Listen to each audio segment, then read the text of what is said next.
Welcome everybody. Thank you for tuning in. This video, I am going to be introducing someone that has made a great impact on my success in real estate, also in my life, Melissa McNeil, who is my coach in eXp Realty. She is actually the main factor of what kind of lured me into what eXp has to offer. And I have to say, I was at a time in my life where I really needed female inspiration. I needed some guidance, and Melissa McNeil actually gave me that and more. We have our weekly meetings to keep each other accountable. It is held on every Tuesday at 10 o'clock Eastern Time. But more importantly, I want to introduce you to my coach, Melissa McNeil. Melissa, thank you for tuning in. I feel like there should be like background Tony Robbins soars. You want to do the exercise? So tell me a little bit about your business, what areas you service, what you specialize in. Yeah, so in terms of areas that I service, I am all over the Tampa Bay area. So Hillsborough, Pasco, Pinellas counties, I serve in one fashion or another. I definitely, the majority or the bulk of my business is in my backyard, which is in South Tampa, and also Northeast St. Pete. But I do serve clients because I am a relationship-based business. I serve clients throughout Tampa Bay. As I continue to get those referrals, and sometimes I'm working with agent partners to service those people too. What was your other question? How long have you been in the business? Yes. So I started in real estate back in 2004. I started working with builders developers in 2004 and did condo sales and second home sales all over Florida, really. I started in Tampa, moved to Orlando, and then Fort Lauderdale. When I was in Fort Lauderdale, it was about 2011 when, it was well past the market shift at that point, but I kind of was able to continue to ride that wave until like 2011 with builders and developers. I was a sales trainer, sales manager, marketing director, along that career from 2004 to 2011. And then there was really not a whole lot of building going on in 2011 for me to continue to work with the company or the builder that I was working with at the time. So my options were to move to Texas, which I didn't want to do, or to come back to Tampa and start again. That's what I chose. I also wanted to come back here because my sister and my nephews were here, and I wanted to be close to them as well. So I came back here to Tampa Bay and started McNeil Marketing Consultants. I was licensed this entire time working in real estate. I also I really enjoyed like the sales training aspect, working with builders. So I wanted to continue to do that. I love the marketing piece. I think anybody that knows me knows that I love the marketing piece of it. So I wanted to continue to do that. I worked with a lot of different real estate related companies, agents, brokers over the years, while also doing sales and developing my own business, real estate business too. Wow. So that's what brought me here to this point? What was the biggest factor that brought you to eXp Realty? The biggest factor really that brought me to eXp was the ability to still going back to that coaching piece. Like I love coaching and training people. So eXp, the way that it's set up, it gave me the ability to join them and build a network of people, because I was coaching before eXp, but working with several different brokerages in terms of delivering either video training or one-on-one coaching and that sort of thing, but they were paying for it. It was a significant expense. A lot of the people who really needed the coaching couldn't afford it. So this gave me the ability to create a team or a network of people that I could coach and kind of pour into, choose those people on some level who I was pouring into, and them not be charged anything more than what they would be just at a normal brokerage. So that was really the biggest aspect of eXp that I fell in love with. Absolutely. Absolutely. So question number one, and this is more real estate related, and the goal here is to help other real estate agents, whether they're new in the business or just getting started, or getting back started is how to be more successful in generating more qualified leads and closings on a month-to-month basis, but also what we should really be focused on. So with your experience, what are 3 things that you have seen every successful realtor do that generated more qualified leads and closings? So, Lindsay, I feel like what the answers that I'm going to give are not the answers that everybody wants to hear, because I feel like everybody, including myself, always wants like the quickest way to money, you know? And I believe that building a successful, long-term, long-withstanding real estate career is not about quick money. It takes time. You know, we had this conversation this morning. It doesn't happen overnight. And, you know, you have to keep that in mind. But I absolutely believe a couple things really determine the amount of business that you're getting. And one of those is just activity and real estate based activity. And it's not necessarily, you know, having leads and calling leads and all that kind of stuff, but actually being out, doing open houses. You could be door knocking. You aren't necessarily going to get business from having that particular open house, but you're getting the experience and you're creating the energy that attracts more business. It just does. I'm not even sure how it happens. It's really a magic thing, but that's what works. The other thing is that I really wish I would have paid attention to a long time ago. I heard this and I didn't pay attention to it, was that you really just want to do more things. Like you want to network with more people, talk to more people, but around the things that you already enjoy doing. So if you know, we've talked about this before with you, if you have pets and you're really into your pets, you know, all of it's an opportunity, but you have to focus on doing the things that you really enjoy doing, or it's not going to be sustainable and you're going to get frustrated and you're not going to want to do it. And that doesn't mean that you shouldn't show up for opportunity to grow. It's not like a fear, it's a hate. You know, like I can't stand doing this. Not that I'm afraid of doing this and I'm afraid of having the conversation, because if it's a fear, you need to walk through it. But if it's I don't like this type of business. Like as an example, I don't like working with investors that don't have a bigger why than they just want to make money. If it's an investor, like I have an investor that I work with that owns a 501c3, and she's an awesome lady, and she's picking up properties, and she, through her church and several churches in the area, teaches financial education to people who have never had financial education and are struggling. And she gives them a place to live. She teaches them how to budget and get back up on their feet, save for a down payment, and move into something, you know, that is going to help them as a family thrive and generations after that thrive. Somebody like that, yes, I will work with all day long. But an investor where I am simply a number mill, there's a lot of agents that enjoy that. It's just not my type of business. So why would I spend all of my time trying to get that kind of business when it's just not my kind of business? It's not what I enjoy doing, and it's not sustainable. Mm-hmm. Pain point right there. Yeah. Okay, so what would be your third tip? My third tip is really finding, if you're a new agent, you know, there's nothing wrong with leads and working leads, but you need to know how to work leads. And you also need to know that not every lead should buy a house.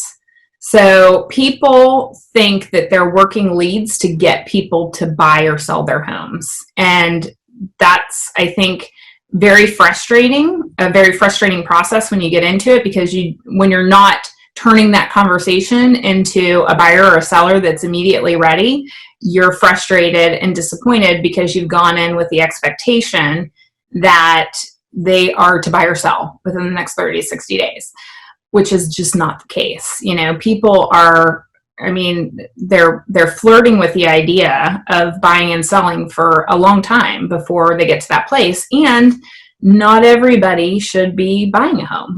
Not everybody should own a home. Home ownership is not for everybody.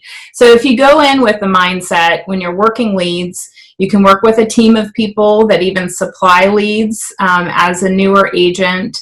But you need to know that when you're working those leads, that not everybody's meant to buy a home, and you're simply providing them the best information that you can at that time. Like, you're just giving them and guiding them through the process to eventually become a buyer or a seller.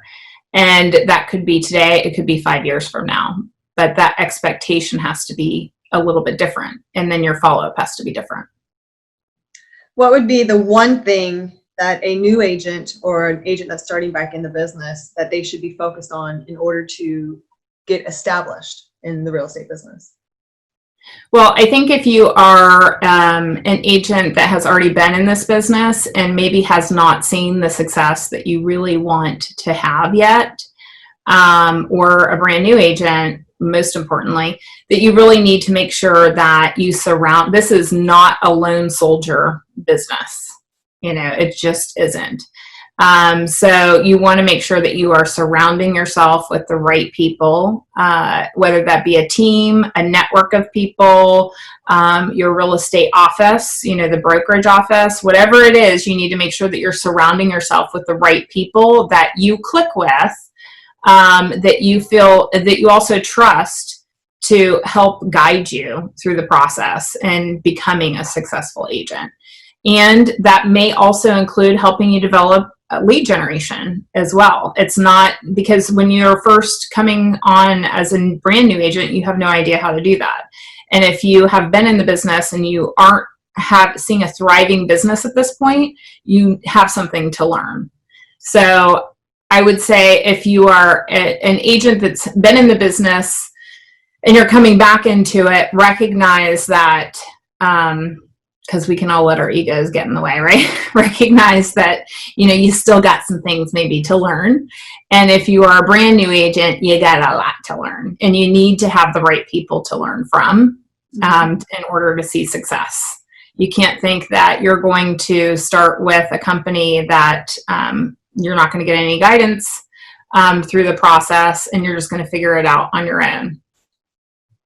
It's funny you say that. Learning curve is much quicker if you're surrounded by the right people. Absolutely true, especially for my situation, because I came from Keller Williams, which was a great environment, training, all that, but the only training was during work hours. I had a full-time job. So then I was like, well, I can do this on my own. I'll just go to a 100% commission brokerage and no support, no training. I was literally on my own, and I was like, well, I was feeling so alone, and like I just wasn't sure what I was supposed to be focused on.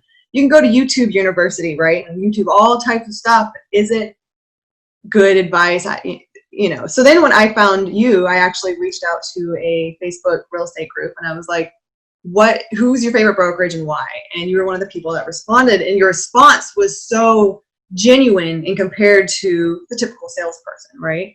And I was just like, I want to know more. And so then I looked at your Facebook, I looked at your YouTube, and I was like, this girl over here, this is what I want to be. Like, this is the type of people that I need to surround myself with. And I just kept following that voice. And I don't jump things quickly. It took me a month or so to really just, go through eXp Realty and if that was the right fit. But the energy and the people between you and Cheryl and all these other people that I get access to, it was exactly what I needed, and that was the key to my success. Is you are who you surround yourself with, and by our weekly meetings and getting together off of our weekly meetings, it's seeing each other and kind of feeding off of each other's inspiration, and that had a tremendous uphill on my success. And I'm looking forward to many years to come. So, yes. True story. We have, totally talked about you are on fire and continuing to grow your business. You're going to see huge things happening with Lindsay in the next 5 years for sure, and less. But I think even for myself, I've been with flat fee companies. I've been out on my own. And one of the reasons why I was out on my own is because I didn't want to, I wanted to be able to, my focus at that time was really coaching and training people. And I didn't want to seem like I was, possibly trying to recruit anybody or bring them on, or, that loyalty line with different brokerages. But I can say, like, for myself too, with coming on with EXP, that I've gained a lot too, just by seeing other people that I've connected with within EXP, that I watch their success and it fuels me, and we kind of all work off of each other. If I'm like going through kind of a funk, and then I see, Natalie Weatherington kicking butt, I give her a call and we talk and we get fired up, and then we're, pushing forward. Like it's so important. The people that you surround yourself with is so important. Right. And it's the energy that EXP, the agents they attract, they're all helping each other out, which I didn't expect, which is, it should be like that everywhere around in this world. Right. But anyways, next question is, what are some methods that you have implemented in your business that has generated quality leads? Not even necessarily leads, because I know your business is actually set more on relationships, which has, what is your biggest thing that has created those relationships and increased referrals? So one of the things that I think is a little bit different about my business, too, even from the beginning process, like when I'm in a transaction with a client, is I'm fully there and fully present with that client, which can be time consuming and overwhelming for myself, but it's the way that I do business and the way I want to do business, so when it comes to scheduling inspections, I'm scheduling inspections. I'm there at every inspection. Appraisal, I'm there meeting the appraiser. I'm not leaving anything to chance through that entire process. When I have a psychology background, I went to USF for psych, and I really think that plays a big part, because I am very present and engaged with my client. So the questions that I'm asking them throughout the process is not sales focused and closing the sale. It's really focused on what their needs are and how I can best set them up for success, not just in this transaction, but their future financially as well, to the best of my ability. I mean, I have no crystal balls, but I am, really thinking about their family and the best decision, how I can set them up for success based on whatever their goals are. And that involves a lot of communication and obviously caring about your client. And that kind of goes, through past the transaction. I mean, almost all of my clients have become friends of mine. Like, I consider them a part of my extended friends, extended family. And I'm there for, birthday parties, and I'm there, throwing a housewarming party. I'm there in that process, and also connecting them with people and being a resource way past the actual transaction. So there are agents, and I deal with agents all the time on the other side of the deal, that are very transaction-based business. They have a very transaction-based business. And I don't, for myself, prefer that kind of business. I want repeat business. I want to gain a relationship and stay in that relationship. I feel like if I've really enjoyed working with that client, chances are they know a lot of other really good people too that I would enjoy working with as well, instead of just a more turn and burn type of business where I'm not showing up and being present with those people. I would rather expand my business by agent partners and team members instead of, focusing on more transactions. Shows, for sure. I think that's really what attracted me to you, really, was because you were more relationship based, and it wasn't so much of you have to cold call, you have to door knock, you have to grind and work with people that you don't know, and then prove yourself and try to get their trust. Whereas when you work with people you already know, you really enjoy working with them, and the process is just easier for both parties because that trust is already there. Right. So yes, very true. And I honestly don't even know how to be any other way. Like, It's not even necessarily as much of a strategy as like, that's just who I am. And I think that there are people that are more transaction focused and that work a lot with investors and that type of thing, because that's just the personality that they have. That's the type of business that they run, mainly because that's their personality. That's a good fit for them. And there's nothing wrong. I mean, there's so many ways of doing the real estate business, and there's so many niches. It's just really a matter of what you want to focus on. And that's mine. So what does a normal conversation look like when someone calls you, you don't know them, and they say, I want to buy a house and I want a 4-bedroom, 2-bath with a pool under $250,000 in South Tampa? What does that conversation look like, and how do you pre-qualify them? Well, if they were saying that they wanted a 4-bedroom, 2-bath with a pool under $250,000, I would say, me too.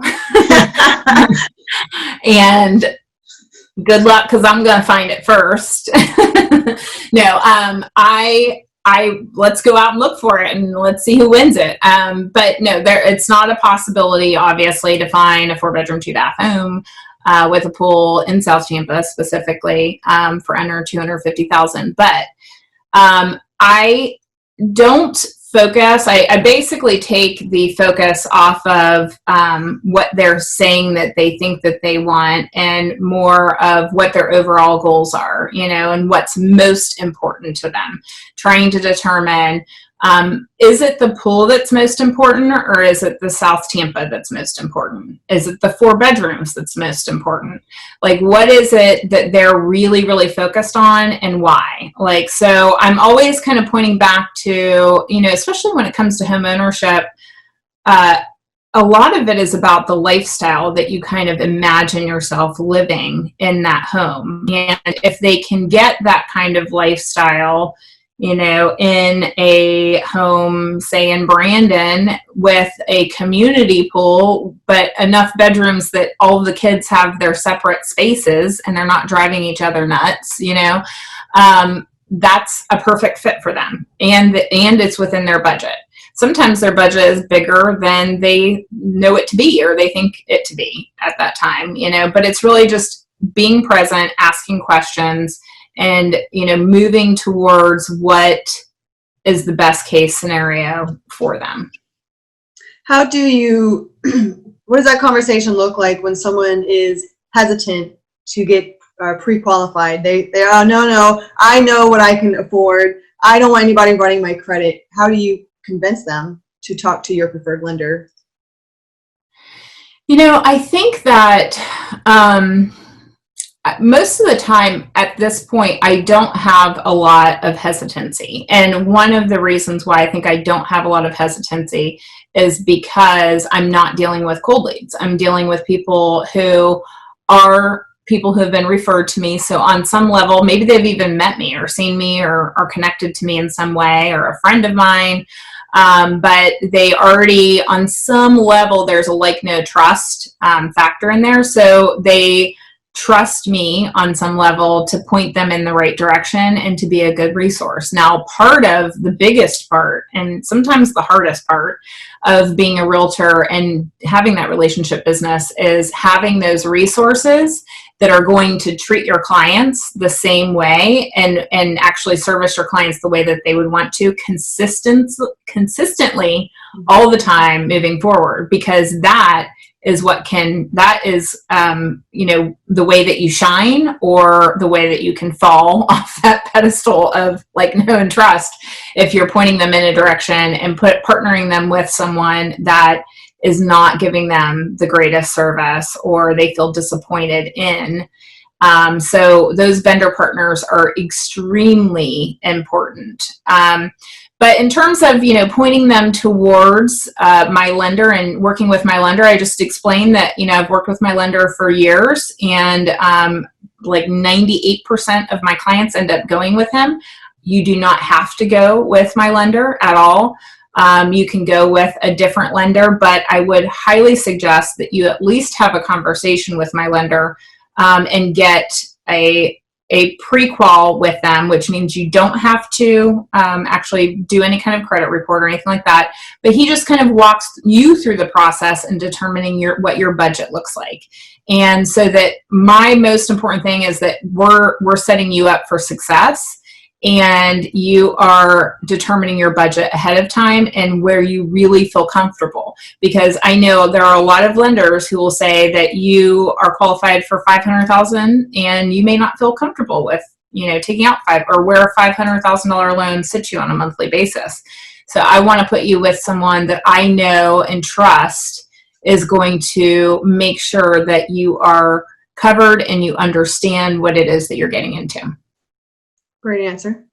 Question more on the listing side. What is your biggest tip for an agent to get more listings? I think that, every market is a little bit different, and it's really playing off of that market. A lot of that does take experience and or using someone else's experience. So, even learning from the group of agents that you are surrounded by to kind of feed off of their experience and knowing what type of market it is and what type of buyer or seller you should be focusing on. Like, who is it that is at risk at this point, or who is it that could benefit most from today's current market? We've had this conversation when it comes to today's market and all of the craziness that's going on in 2020. Right now, we have a market that is really ideal for sellers. And anybody that has owned their home for a while and is looking to sell in the next couple of years, this very well could be, and I truly believe it is the best market that you could possibly list your home in. I think that I posted something a week ago or so. It was like we were down 26% in inventory, I think it was, in Hillsborough County anyways, down 26% in inventory, but up 21% in pending sales. That means there's a lot of buyers out there looking. I would completely call it a buyer's frenzy right now. There's a lot of buyers looking and there's not a lot of inventory for them to choose from. So that is something for a seller to really take advantage of. The interest rates are really low, so that is something that's really working in the buyer's favor, and it gives them more spending power to go out there and buy something that, with a very low interest rate with a lower payment than what they would normally get. So those two factors definitely work together. But in today's market, I would be really guiding people on, a first-time home buyer, trying to set them up for success, competing in today's market, going out and, they really have to be prepared, a first-time home buyer. They've got to have money down. They have got to be prepared for a very competitive market.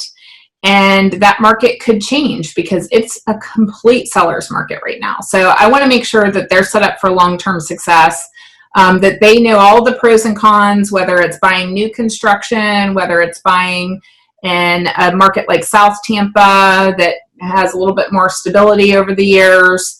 I want them to know all the pros and cons based on my knowledge over the last several years in real estate. But I also know, and I was told a long time ago by Laura Harris, I'm pretty sure she was the one who told me, but she said, not everyone should own a home. And I was like, I was a little real estate baby that was born in 2004 in real estate, where everybody should own a home. And I was like, everybody should own a home, Laura. Everybody should have a home. Everybody should be able to buy a home. Well, yes, everybody should be able to buy a home, but they're not at a place necessarily to buy a home today. And it's your job to help guide them in that process and also help them come to the conclusion that this is not the market, that they should be in home ownership. And then some people are just not mentally, emotionally, and financially prepared to own a home. And they shouldn't own a home right now. They just shouldn't. So it's just a pain point that you're talking about. What's that? Is that a pain point that you're talking about? Yeah, well, I mean, I have fully come to that recognition now of what Laura was talking about then, is like, not everybody should be a homeowner. And that's the thing, is like, it's not, you're not losing or failing when you're not turning everybody you meet into a buyer. You are not at all. You're actually doing your job and doing it well, because not everybody should be owning a home. And then, with sellers, it's like right now is the market to focus on sellers. A year from now, it could be a market that you're solely focused on buyers, but right now it's really letting those sellers know, or people that are in home ownership, that either right now, if you've owned your home more than 2 years, might be a time that you should be looking at refinancing your home, so that you can get a lower interest rate and lower your payment perhaps. Or if you were or had the intention of selling in a few years, you really should be considering taking advantage of the market while it exists, especially if you think that for sure you're going to have to sell in the next couple of years. I would highly suggest that you look into the market as it sits today, because this may be the best market for you to be selling in. We don't know what the future looks like in a couple years. Wonderful words. Last question for the real estate specific is, what do you wish all realtors knew that would make them easier to work with? So a couple things. One would be that we have the same end goal. We both want to, and this is a conversation I have with most agents that I work with, if it looks like, especially if it's looking like it's going to be difficult, is like, hey, we all have the same end goal here. We all want to get these people in the homes to either sell the home or buy the home that they want. We're all looking for the same end goal, to have happy clients in the end. So the best thing to do is to communicate often, to communicate well, to not take things personally, to not let your ego, I feel like I'm coming up with a lot more than one thing. Fine. Not to let your ego get in the way. You are not negotiating the offer for yourself and your ego. You are negotiating the offer for your client, and you want to make sure that, you're relaying the information and, working with the other agent. And also that your reputation is everything in this business. I mean, this is a fairly big city in Tampa Bay, but if you really make a transaction difficult, it's going to get around. Or if you really don't know what you're doing, it's going to get around. It's going to show. And it's going to be remembered throughout the process. When you go submit an offer on something else, it becomes more difficult. So you definitely want to it goes back to what everybody goes back to, is just that, you treat others how you want to be treated, and we're all working towards the same end goal. Absolutely. Now, more on entrepreneur-related topics, what are some morning rituals that you have implemented that has helped you stay motivated, especially in a time like today? Well, I am always feeding my brain. I have lots and lots of books that I'm always getting into, podcasts that I'm always listening to. Most of them are business related or mindset related. I actually just picked up like a fictional book probably a month ago at this point, for the first time in probably 7 years or something. I haven't read a fictional book, and I was like, I'm going to read just for pleasure. Like, what is that going to look like? So I'm always feeding my brain. On an everyday basis, I have to have structure. I have to have structure in my day. So I wake up and I just do the same things. I make my coffee. I do affirmations, incantations. Yes. And I always do some sort of exercise. You know, that could be biking, it could be jogging, it could be some sort of home workout, but there's always some sort of exercise every single day in the morning. I have to have it. And then there's always some sort of like mindset thing, whether it be a meditation, and it's short, it's usually under 10-15 minutes. I would like to get longer, but I'm too impatient at this point to get longer than 10 or 15 minutes. But it usually involves some sort of either a like 10-minute meditation or listening to a lot of different things I listen to, life coaching and podcasts and stuff like that for 10-15 minutes that will kind of like get me focused and creating the energy that I want to create for the day. You mentioned this earlier in our conversation about advice for anyone looking to get into the field. And the one thing that you had mentioned is surround yourself with people that are who you want to be. Would you give any other advice on anybody that is wanting to get into the real estate business? Well, I think that real estate has been very good to me, and I enjoy it. I love working for myself. I cannot imagine going back and working in any kind of corporate environment again at this point. But I will also say that it's not for the faint of heart. Like, it is hard work. It is hustling. It is a completely different environment and mindset and skill set and self-discipline that's required working for yourself versus working for a corporation that holds you accountable and kind of sets goals for you. So it's very, very different. So you have to know that you are someone who can work well in that kind of environment or create that kind of environment for yourself. I think that if you are kind of a self-disciplined person to begin with, that's a really good start. I think that if you should always, which I hear this all the time, especially because like on HGTV and there's like Selling Sunset and, you know, $1 million listing and all that kind of stuff, that people watch these shows and they're like, I want to do that, you know? And I've always loved looking at homes. And I think that you should love people more than you love homes if you get into real estate, because it's the people that you're going to be dealing with. It is a relationship business. It is a people business far before it ever is a home building business, you know? So you need to be a people person for sure. You need to love people because they will be the same people that are driving you crazy sometimes. And you have to be able to be calm and guide through that process. So I think that those are huge. And also that if you're getting into any type of business as an entrepreneur where your paycheck is not guaranteed, you have got to have reserves in the bank.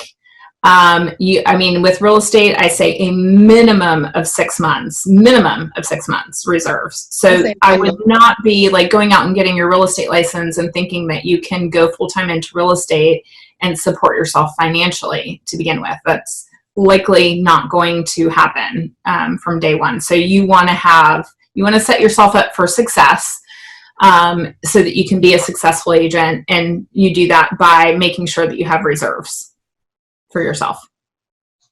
What systems do you have in place that continue your follow-up? I have a couple different things that I use, and by no surprise is it kind of relationship based also. I use send out cards. I love send out cards because it's very personal. It takes longer to do. Almost everything that I do takes longer to do because it is relationship based, but that's okay by me because it is more personal and it is more relationship focused, and I would rather work that way. I get joy from, spending time thinking about my clients and other agents, even, other people that I've worked with or just friends and family in my life. I get joy out of celebrating them and sending them cards and stuff like that. So I have send out cards as one of them. I also just touch base. I have people that I call on a monthly basis. Any past clients hear from me on a monthly basis.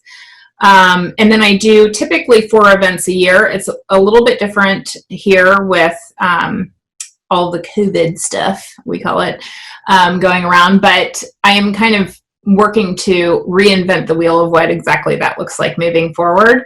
But I like to do events because I like bringing people together. And I know it's not just for me, it's my clients need that too. Like they need to be connected to other people. We are built for connection. So I know that they crave meeting new people and building relationships with other people in their community just as much as I do. So I like having those events as well as follow-up. What book that you have read changed your life and business? Gosh, there's been a lot. But when it comes to business, 7 Levels of Communication, that's like a coaching group that I open up usually at least once a year because I'm going back through 7 levels of communication, and I figure, why not invite other people to go through it with me, because it will actually hold me accountable to redesigning and rethinking, and I'm always learning something new every year when I go through it. But that book for sure changed the way that I looked at business and did business. From the first time I read it, I was like, this is the type of business that I want. I want a business that is built on people and relationships and celebrating them and building strong relationships to withstand any kind of storm throughout the years. Like that's the type of business that I want. So that for sure is the book. A couple others have been, You Are a Badass at Making Money. I love that one by Jen Sincero. I think that one always gets me fired up and always makes me recognize how easy, like how much power we all have that we just kind of take for granted, I have lots of different stories of setting goals that I've met, and I've been blown away by the fact that I set the goal and met it. And it was that easy to do. It was all my mindset that was keeping me from that goal, and realizing that in hindsight. And that is one of the books that kind of pushed me in that direction. And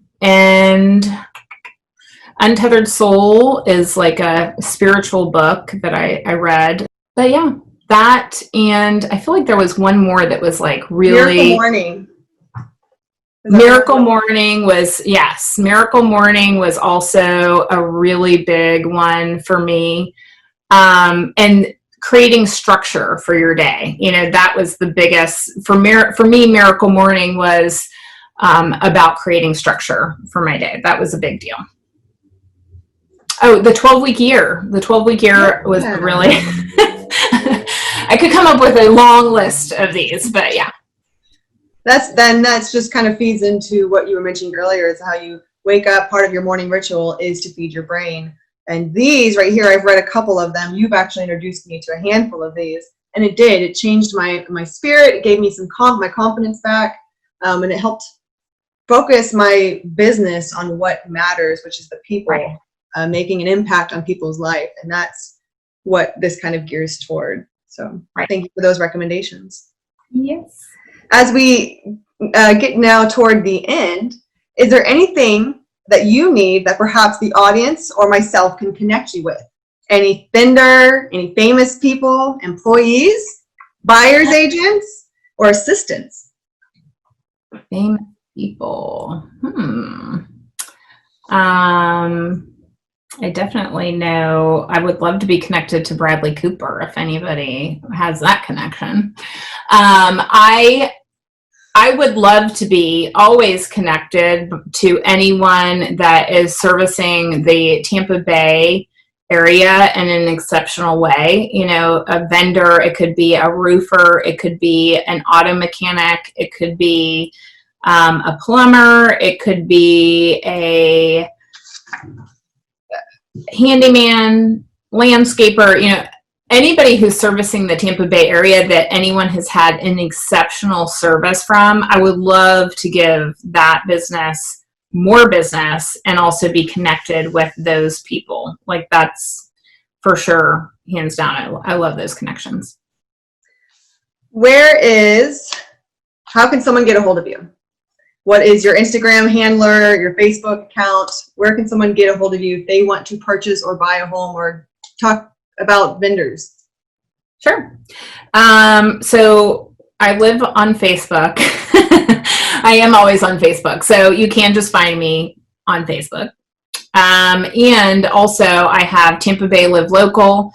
Tampa Bay Live Local is a Facebook page that I share all kinds of things going on in the Tampa Bay area and really exploring those opportunities that exist in the Tampa Bay area.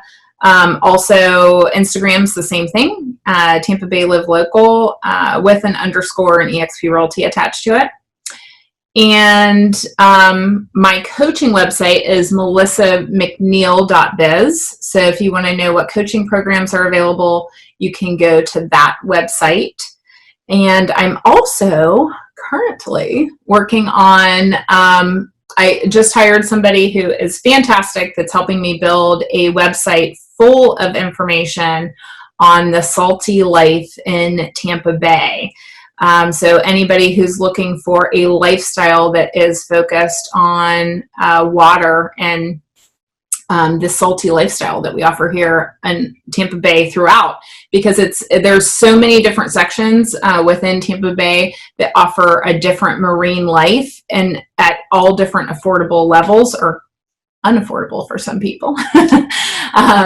But yeah, so I am focused on that, and we'll be delivering that website soon. I'm excited about that. Very cool. Well, thank you very much for all your time and all your tips and tricks and your knowledge on how to be more successful. And I really enjoy the way you positioned your business to be more on the people and more on relations, not so much transactions, which is definitely what sets you apart and makes you attractive from a coach and also as a realtor if they were to hire you. So thank you again for your time, and I will add her contact information in the description down below. So feel free to reach out to her or send her any exceptional vendors or services that you offer or know of somebody. Just go ahead and send it her way. Thank you again, Melissa. I appreciate your time. I love it, and I love you, Lindsay. You know that. All right. Have a good one. Bye-bye. All right. Bye.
One point really is a good point to make too, is that you have to start somewhere to get to the relationship part.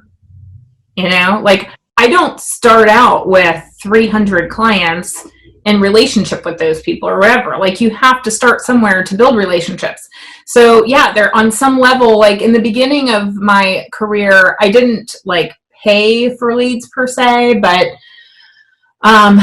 in a roundabout way, I paid for leads because I worked with services. They're not services that necessarily exist now, but like OpCity is a good example of that type of thing, where you're giving a percentage of your commission as a referral fee type of thing. And there's nothing wrong with that type of business. That's introducing you to more people for you to make relationship with, so there's absolutely there's nothing that's still a part of relationship business if you're focused on building a relationship with those people as they come through your door.